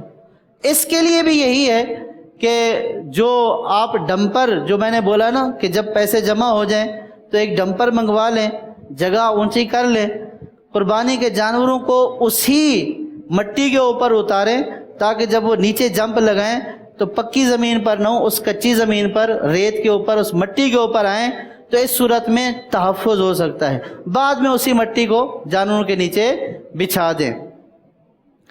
خبر گیری کے لیے بھی ماہر فرد ہونا چاہیے. آپ سب جانتے ہیں کہ ہر ایک بندہ جو ہے وہ نہ جانور کو کھلانے کا صحیح فن جانتا ہے کہ کیا کھلانا ہے کیا نہیں کھلانا، کس کے اوپر پانی پلانا ہے کس کے اوپر نہیں پلانا. پتہ چلا کہ یہ چیز کھلائی اور اس کے اوپر پانی نہیں پلانا تھا تو کیا ہوگا؟ 4 دن جانور کو سنبھالنا مسئلہ ہو جائے گا، ڈاکٹر کو بلانا مسئلہ ہو جائے گا، اور جانور اس دنیا سے بھی جا سکتا ہے. تو لہٰذا ایسا فرد ہونا چاہیے کہ جس کو پتہ ہونا چاہیے کہ اس طرح کی چیز کھلانے سے پہلے یا بعد میں یوں کرنا پڑتا ہے، پانی پلانا پڑتا ہے نہیں پلانا پڑتا، ایسا ماہر فرد ہونا چاہیے. اجتماعی قربانی کی بکنگ کے سلسلے میں جو مسائل ہیں، تو بکنگ میں کن کن چیزوں کو مد نظر رکھنا ہے. اس میں مین ہیڈنگز: مسجد یا مدرسے میں بکنگ، فقط قربانی کے لیے رقم کی وصولی، وکالت نامے کی تفہیم اور دستخط، رقم کی چیکنگ، رقم کی حفاظت، حصے سے کم رقم وصول نہ کرنا. مسجد یا مدرسے میں جو بکنگ کے حوالے سے آپ کے سامنے ہے، اس میں لکھا ہوا ہے کہ قربانی کی بکنگ کا کاؤنٹر مسجد میں نہ لگایا جائے، کیونکہ مسجد اس مقصد کے لیے نہیں ہے. ظاہر ہے کہ جو کاؤنٹر لگا کر بیٹھے گا، مسجد کی لائٹ، مسجد کی جو ہے وہ سہولیات استعمال کرے گا، اور وہ اس مقصد کے لیے نہیں ہے. مدرسے میں بھی اسی صورت میں قربانی کی بکنگ کی جا سکتی ہے جبکہ اجتماعی قربانی اسی مدرسہ کی ہو رہی ہو. مدرسے کی طرف سے ہونے والی اجتماعی قربانی کے لیے ناظم اجارہ اوقات میں بھی بکنگ کر سکتا ہے. جو مدرسے کی طرف سے اجتماعی قربانی ہو رہی ہے اس میں ناظم کو اجارہ اوقات میں بکنگ کی اجازت ہے. اگر اجتماعی قربانی مدرسہ کی طرف سے نہیں ہو رہی تو ناظم کو اجارہ اوقات میں بکنگ کرنے کی اجازت نہیں، اور نہ ہی تنظیمی قربانی کے لیے مدرسے میں کاؤنٹر لگانے کی اجازت ہوگی. رقم کی وصولی، فقط قربانی کے لیے رقم وصول کی جائے. یہ فقط قربانی کے لیے رقم کی وصولی کا مطلب یہ ہے کہ قربانی کے جانور میں عقیقے کا حصہ شامل کیا جا سکتا ہے. لہٰذا اگر کوئی یہ کہتا ہے کہ عقیقے کے 2 حصے ڈالنے ہیں تو اس کو لے لینا ہے. لیکن اگر کوئی یہ کہتا ہے کہ میری حج کی قربانی رہ گئی تھی تو اس کا حصہ ڈال لیں، یا میرے اوپر دم لازم ہے اس کا حصہ ڈال دیں، حج کی قربانی ہو یا دم کی قربانی وہ پاکستان میں نہیں ہوگی، وہ مکہ شریف میں حدود حرم میں ہوں گی. تو لہٰذا عقیقے کا حصہ وصول کر سکتے ہیں اور قربانی کا وصول کر سکتے ہیں. اگر وہ کہتا ہے منت کا ہو جائے گا اسی میں تو باقی کسی کا وصول آپ نہ کریں. قربانی کی رقم کلی اختیارات کے ساتھ ہمیں دے دیں، جہاں چاہیں لگا دیں، یہ بھی نہیں بولنا، یہ قربانی کے لیے ہی دے رہا ہے. اسی طرح حج یا عمرے کے دم کی رقم وصول نہیں کی جائے گی، یہ میں نے عرض کر دیا. وکالت نامہ کی تفہیم اور دستخط، یہ اجتماعی قربانی میں سب سے اہم چیز وکالت نامہ ہے. اس کے بارے میں نے پہلے بتا دیا کہ وکالت نامہ کیوں اہم ہے. وکالت نامہ حصہ لینے والے کو پڑھانا ضروری ہے. بالخصوص جانور گم ہو جانے، مر جانے یا رقم چوری ہونے یا چھن جانے کے حوالے سے وکیل کے ذمہ دار نہ ہونے کی صورتوں کو واضح کیا جائے. یہ میں پہلے بتا چکا ہوں کہ اس کو بتایا جائے خلاصہ اس کا یہ ہے کہ ہماری غفلت اس میں نہیں ہوگی اور اچانک کوئی ایسا حادثہ ہو گیا تو یہ آپ کی رقم، آپ کا جانور ضائع ہوا. اسی طرح کن کن چیزوں کا اختیار دیا گیا ہے وکیل کو، اس نے کن کن چیزوں کا اختیار دیا ہے. مثلا کہ کھال آپ دعوت اسلامی کو دے دینا، یہ بھی واضح وہ جو ہے وہ اختیار دے، یا جو بقیہ بچ جانے والی رقم ہے اس کا بھی واضح طور پر اختیار دے. یعنی اس کو یہ بتانا ہے کہ اس میں آپ نے ہمیں یہ اختیار دیے ہوئے ہیں اور ہم نے آپ کی طرف سے یہ کرنا ہے. یہ وکالت نامہ ہے بس، کہ اس نے ہمیں کیا اختیار دیے اور ہم نے اس کی طرف سے کیا کرنا ہے. عام طور پر لکھا ہوا تو ہے، لوگ لکھے ہوئے کو سمجھتے نہیں، تو ان کو سمجھانا ہے کہ بھئی اس کا مطلب یہ ہے. رقم کی چیکنگ یہ بہت ضروری بات ہے، بہت ضروری بات ہے. جیسا کہ میں نے پہلے عرض کیا کہ ہم رسید ہر کسی کو پکڑا دیتے ہیں. اب جو حصہ جمع کروانے کے لیے آیا اس نے نقلی نوٹ خدا نہ خواستہ دے دیا، اور ہمارا جو رقم جو ہے وہ لینے والا ہے اس کو پہچان ہی نہیں ہے کہ نقلی کیا ہے اصلی کیا ہے. اب اگر ایک نقلی نوٹ بھی آپ کے پوری اجتماعی قربانی کے حصوں کو خراب کر سکتا ہے، کس کی طرف سے ہے؟ اگر 5000 نقلی نکل گیا تو کس کی طرف سے ہے؟ اب پیسے ہم ہر گئے کے الگ الگ تو نہیں رکھتے ہیں، ملا دیتے ہیں. اب جب ہم نے پیسے جمع کیے گننے لگے تو پتہ چلا کہ نقلی نوٹ نکل آیا. اب اس نقلی نوٹ کو کون بھرے گا؟ اور حصہ بھی کم ہو سکتا ہے اس کی وجہ سے. تو اس لیے اس نقلی نوٹ کی وجہ سے ساری قربانیوں کے اوپر بھی مسئلے ہو سکتے ہیں. تو اس لیے جو شخص رقم لینے کے لیے بیٹھا ہو تو وہ جو ہے وہ اس بات کا تجربہ رکھتا ہو کہ وہ اصلی اور نقلی کی اس کو پہچان ہو. کہیں ایسا نہ ہو کہ پورے حصے کی رقم نقلی جمع کر کے بیٹھا ہوا ہے. یہاں ایک بات اور میرے ذہن میں آ رہی کہ ہاتھوں ہاتھ اس کی وضاحت ہو جائے کہ جیسے اگر جمع کر رہے تھے اور گن رہے تو 5000 ایک نقلی نوٹ نکل آیا. اب یہ نہ ہو کہ ہم آپس میں انڈرسٹینڈنگ کر لیں، ہاتھوں ہاتھ اس معاملے میں مفتی صاحب سے رابطہ کر لیں اپنی اٹکل سے، ورنہ وہ آخری جملہ جو لکھا ہے نا کہ اگرچہ ذاتی رقم بھی شامل کر دے تب بھی قربانیوں کے ضائع ہونے کا خطرہ ہے. ایسا نہیں کہ سب کی سب قربانیوں کو داؤ پہ لگا دیں. تو جو بھی ایسا اگر خدا نہ خاصہ میٹر ہو بھی جائے تو اپنے اس پرٹیکولر کیس کو لے کر دارالفتہ اہل سنت سے رابطہ کر لیا جائے. جی آپ نے جب تک جانور نہیں خریدے ہیں تو ہم رابطہ کر سکتے ہیں کہ اب اس کا ازالہ کیسے کیا جا سکتا ہے، بہت آسان ہے. لیکن اگر جانور خرید لیے اور ذبح بھی ہو گئے تو اب اس کا ازالہ بہت مشکل ہے اور لوگوں کی قربانیاں ضائع ہونے کا یہاں پہ مسئلہ موجود ہے. تو اس لیے میں نے پہلے عرض کیا تھا کہ آپ کسی سمجھدار بندے کو رسید کاٹنے کے لیے بٹھائیے. یہ رسید، یہ جو بکنگ ہے یہ بہت اہم مرحلہ ہے. آپ کا بکنگ کرنے والا جتنا اہم آدمی ہوگا اور جتنا سمجھدار آدمی ہوگا اتنا ہی آپ کے لیے کام آسان ہو جائے گا. آپ دیکھیے دنیا بھر میں جو ریسیپشن پہ بیٹھا ہوتا ہے نا کسی ادارے پہ، کوئی سا بھی ادارہ دیکھ لیں، جو ریسیپشن پر بیٹھا وہ ادارے کا منہ ہے، وہی ادارے کا سب کچھ ہے، وہی ادارے کا اچھا تاثر ہے، وہی برا تاثر ہے. اسی لیے جو ادارے کسی کو ریسیپشن پر بٹھاتے ہیں تو سوچ سمجھ پر بٹھاتے ہیں، لیکن ہم جس کو رسید کاٹنے کے لیے بٹھاتے ہیں بھائی یہ نہیں لے رہا تو اس کو دے دو، بھائی اس کو دے دو، اس کو دے دو. ایسا نہیں کریں. بکنگ یہ آپ کا یوں سمجھیں کہ ریسیپشنسٹ ہے، آپ کا ریسیپشن پر بیٹھا ہوا ہے، اور یہ اگر صحیح طریقے سے وکالت نامہ پڑھا دیتا ہے، پیسے صحیح چیک کرتا ہے، پیسوں کی حفاظت کرتا ہے تو آپ کا کام بہت آسان ہو جائے گا.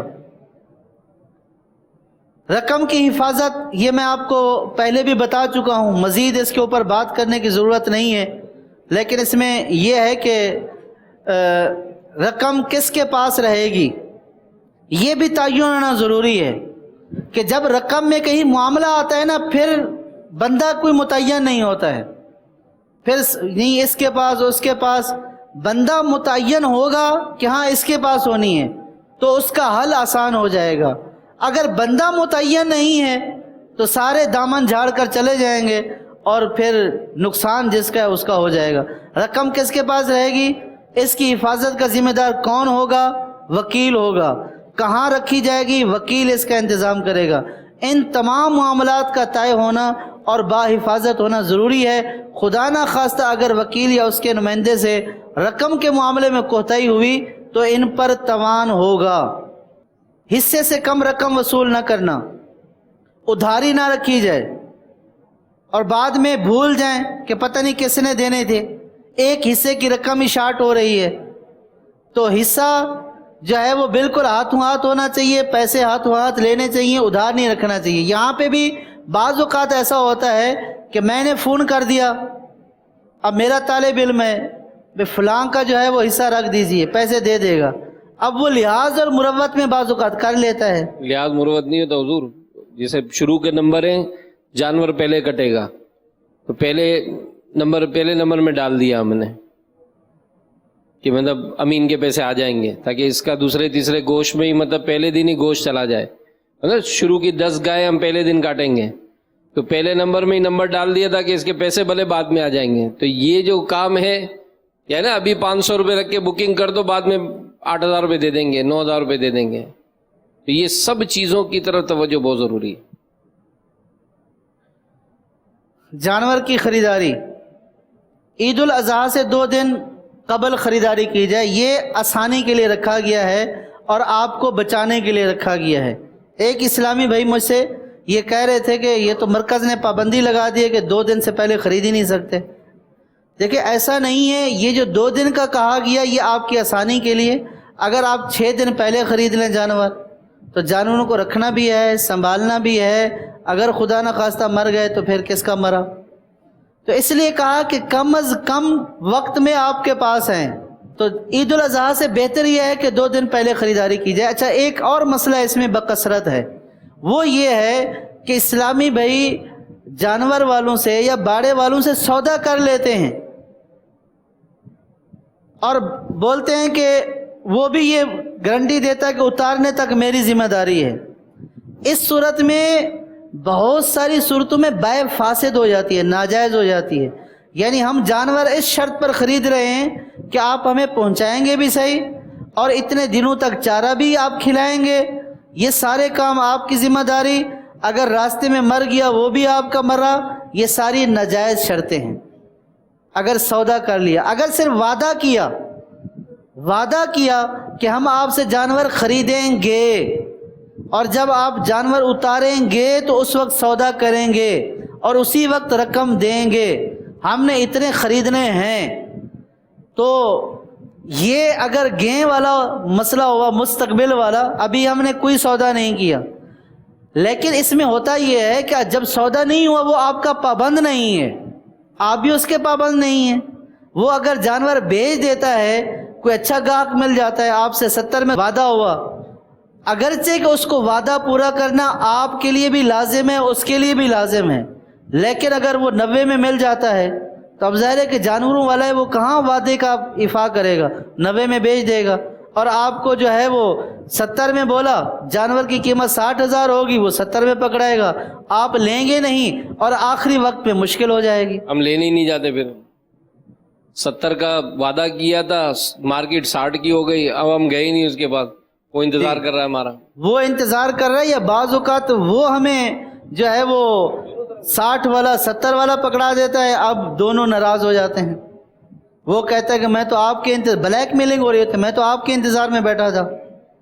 اور یہ اپنے حصوں کو دیکھ رہے ہوتے ہیں کہ اگر یہ 60 والا 70 میں خرید رہے ہیں تو یہ ناجائز والی صورت ہو جائے گی. تو لہٰذا وعدہ جو ہے وہ وعدہ کرنا یا وعدے کے طور پر یہ کرنا، اس میں شرعاً تو کوئی حرج نہیں ہے. لیکن اگر وعدہ بھی ایسا ہو کہ یہ سودا ہو گیا اور آپ نے لینا ہی لینا ہے، اس نے دینا ہی دینا ہے، یہ وعدہ نہیں ہے، یہ سودا ہے. اور اس میں یہ ساری شرطیں کہ آپ چرائیں گے، پلائیں گے، کھلائیں گے، مرا آپ کا، بس ہم اس دن ہی پیسے دیں گے، یہ ساری ناجائز شرطیں ہیں. قربانی ہو جائے گی لیکن جو ناجائز سودا کرنے کا گناہ ہوگا وہ اس شخص کے سر پہ ہوگا. اب اندازہ کیجئے، گوشت اس کا، قربانی اس کی، ثواب اس کو ملا، گناہ ہمارے کھاتے میں آیا. اللہ تبارک و تعالی ہمیں سے محفوظ فرمائے. خریداری میں جانور کی عمر کا خاص خیال رکھنا، یہ سب ہو چکا. خریداری مہر فرد کرے، یہ بھی ہو چکا. مارکیٹ ریٹ کے مطابق حصہ داروں کی رقم کے اعتبار سے جانور خریدنا. دیکھیں آپ نے لیا ہے 15,000 کا حصہ اور جانور جو ہے اس کے سامنے وہ ہے 8,000 کے حصے والا، تو یہ اچھا امیج نہیں ہے. ایک جگہ قربانی ہو رہی تھی کسی جگہ، تو وہاں پہ جانور خریدے گئے تھے، جو انٹیریئر کے جانور ہوتے ہیں نا، میرپور اس طرف کے چھوٹے چھوٹے ہوتے ہیں.